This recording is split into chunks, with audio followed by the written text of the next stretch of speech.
حضرت وهب رحمه الله د یو بادشاه واقعه ذکر کوي.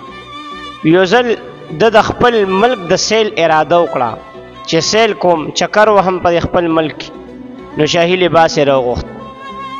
یو جوړه ورته راوړې شوه، هغه یې خوښه نه شوه.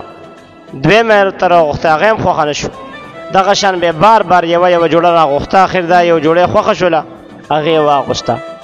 بیا ورته د سورلۍ دپاره یو اس راوستی شو، هغه یې خوښ نه شو، هغه یې واپس کړ. دویم یې راوغوښته، هغه هم خوښ نه شو، واپس یې کړ. بیا دریم، هغه هم خوښ نه شو.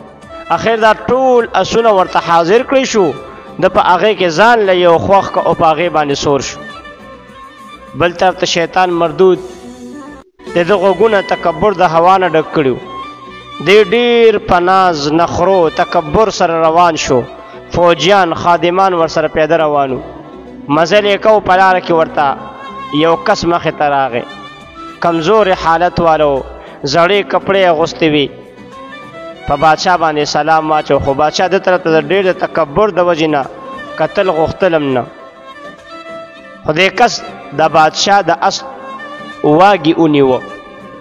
بادشاه دې ډېر زیات ورټو، ورته وی د اس واګي پرېږده، په تا کې دا جرأت څنګه پیدا شو چې تا زما د اس واګي ونیوه؟ دې کس د ورته وی زما د تا سره یو کار دی. بادشاه ورته وی صبر وکړه، زه در کوزیږم. نو بیا به راته ووې د په زړه کې د اس د په زوره باندې چې کوم دی د اس واګي نیولي،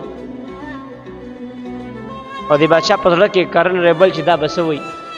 خو بهرحال دې کس د اس واګي ډېر په زوره باندې نیولي و، ریخ کو او ورته ووی را کوزیږم، بس اوس یې درته کویم.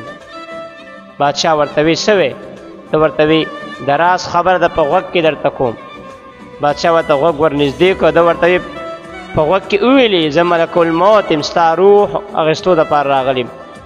د بادشاه رنګ تک زیړ شو، ژبې وین خطا، او وی ویلې دومره مهلت راله راکړه چې زه خپل کور ته لاړ شم، د خپل اسباب سره بندوبست وکړم او کور والو سره کینم. ملک الموت ورته وی تا ته هیڅ مهلت نشته، اوس ته هیڅ کله هم خپل کور والا خپل اسباب نشي کتی. بیا ورته وویلې او د اس د پاسه د هغه نه روح واغسته. بادشاه د لرګي په شان د اس نه راوغورځېده او مړ شو.